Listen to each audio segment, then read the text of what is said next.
तो आज नेफ्रॉन के बारे में डिस्कस करते हैं। Nephrons, what are nephrons? Basically nephrons are the structural and functional unit of the kidney. यानी किडनी का क्या है, ये फंक्शनल और स्ट्रक्चरल यूनिट है। यानी मेन फंक्शन यानी किडनी का जो फंक्शन है वो अमूमन नेफ्रॉन ही कर लेते हैं। तो किडनी के अंदर दो टाइप्स के नेफ्रॉन्स पाए जाते हैं। एक आपके पास कॉर्टिकल नेफ्रॉन, दूसरा जैक्सिमेडुलरी नेफ्रॉन। यानी जो कॉर्टिकल नेफ्रॉन है वो 80 to 85% ये किडनी के अंदर होते हैं, और जैक्सिमेडुलरी नेफ्रॉन जो होते हैं वो 20 से 15% ये किडनी के अंदर पाए जाते हैं। तो कॉर्टिकल नेफ्रॉन, ये जो कॉर्टेक्स है, किडनी का जो कॉर्टेक्स है उनके अंदर ये कॉर्टिकल नेफ्रॉन पाए जाते हैं।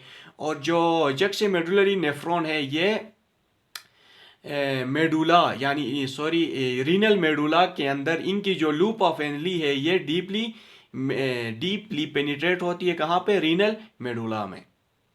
उसके बाद यहाँ पे आप देख सकते हैं कि जो नेफ्रॉन है उसका स्ट्रक्चर मैंने ड्रा किया है यहाँ पे।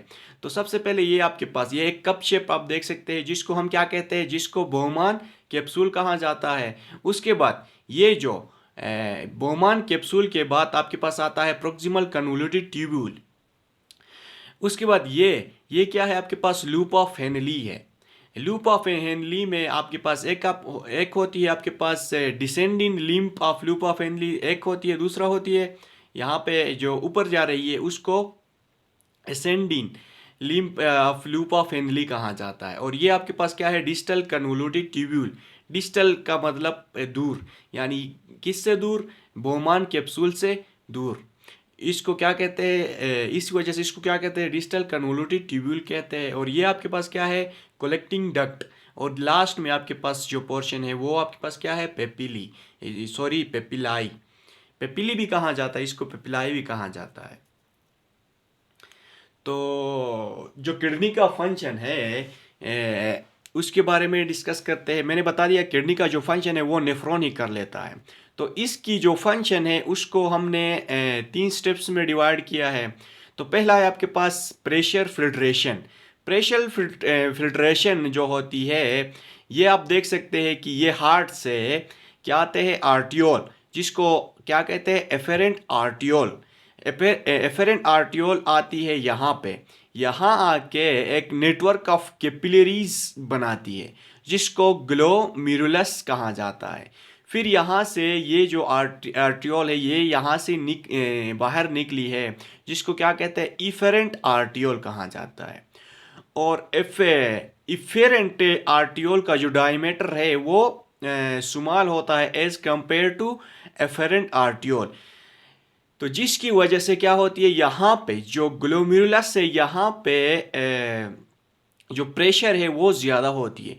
प्रेशर यहाँ पे राइज होने की वजह से यहाँ पे जितने भी ब्लड के अंदर जितने भी वेस्ट मटेरियल्स है वो बोहमान कैप्सूल में फिल्ट्रेट होते हैं, जिनको हम ग्लोमेरुलस फिल्ट्रेट कहते हैं। फिर ये यहाँ से आते हैं किस में, ये प्रॉक्सिमल कन्वोल्यूटेड ट्यूब्यूल में। यहाँ पे क्या होगी, यहाँ तक क्या हो गया, यहाँ तक आपका जो प्रेशर फिल्ट्रेशन है वो कंप्लीट होती है। प्रेशर फिल्ट्रेशन यहाँ से आगे होगी आपके पास क्या, सिलेक्टिव रीऑब्जर्प्शन। सिलेक्टिव रीऑब्जर्प्शन में क्या होती है, जो वाटर है यानी वाटर तकरीबन 67% यहाँ पे दोबारा रीऑब्जर्व होती है। रीऑब्जर्व होकर ये कहाँ जाती है, ये पेरीट्यूबुलर कैपिलरीज यानी कैपिलरीज की एक नेटवर्क लगी है। ये पूरा जो नेफ्रॉन है इनके ऊपर क्या है, कैपिलरीज का एक नेटवर्क है। ये नेटवर्क यानी ये जो कैपिलरीज है ये यहाँ पे जो वाटर है ये क्या होगी, रीऑब्जर्व होगी। पोटाशियम आयन रीऑब्जर्व होगी, और ग्लूकोज यहाँ पे रीऑब्जर्व होगी, और एमाइनो एसिड यहाँ पे क्या होगी, दोबारा रीऑब्जर्व होगी। जिसको क्या कहते हैं, जिसको हम सेलेक्टिव रीऑब्जर्प्शन कहते हैं। उसके बाद जो मटेरियल यानी जो फ्लूइड है वो नीचे की जानिब आती है। फिर यहाँ से वाटर की क्या होती है, वाटर यहाँ से रिमूव होती है, कहाँ पे, वेजा रेक्टा में।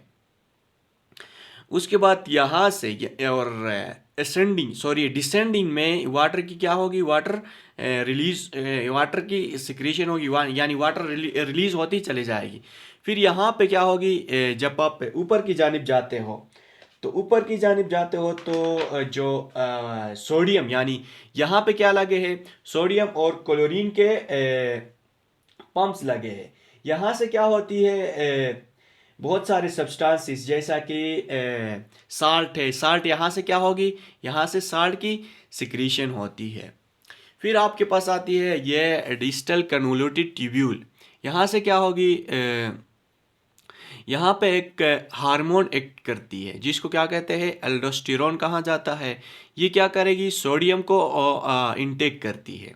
सोडियम को इंटेक क्यों करती है, अगर सोडियम की एक हमारी बॉडी में कमी होगी तो जाहिर सी बात है सोडियम हमारे लिए चाहिए, हमारे लिए वांटेड है, तो ये सोडियम को क्या करती है, इंटेक करती है।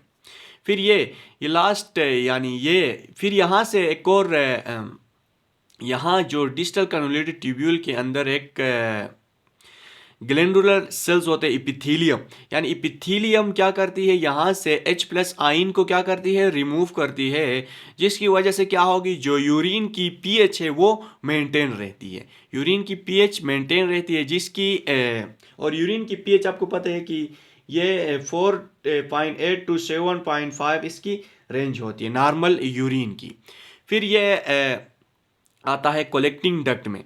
कलेक्टिंग डक्ट में क्या होगा, यहाँ पे एक और हार्मोन एक्ट करती है जिसको क्या कहते हैं, anti diuretic hormone, which is secreted from posterior loop of pituitary gland. यानी पिट्यूटरी ग्लैंड से क्या होती है, ये सिक्रेट होती है और यानी कलेक्टिंग डक्ट में ये एक्ट करती है। ये क्या करती है, जो वाटर है वाटर की कंजर्वेशन करती है। व्हेन वी यानी जब हमको वाटर की ज़रूरत होती है और हम वाटर बाहर से इंटेक नहीं करते हैं तो हमारी बॉडी के अंदर यानी हमारी किडनी के अंदर ये जो हार्मोन है ये वाटर की कंजर्वेशन करती है। फिर ये यहाँ से जो फ्लूइड है ये तकरीबन कंसनट्रेटेड यूरिन की फॉर्मेशन होती है और ये आती है आपके पेपिलाई में। पेपिलाई से फिर आपके रीनल पेल्विस में आती है, रीनल पेल्विस से यूरेटर में आती है, यूरेटर से फिर आपके यूरिनरी ब्लैडर से फिर यूरेथ्रा के थ्रू बॉडी से आउट हो जाती है। तो ये था आपका नेफ्रॉन और किडनी का फंक्शन।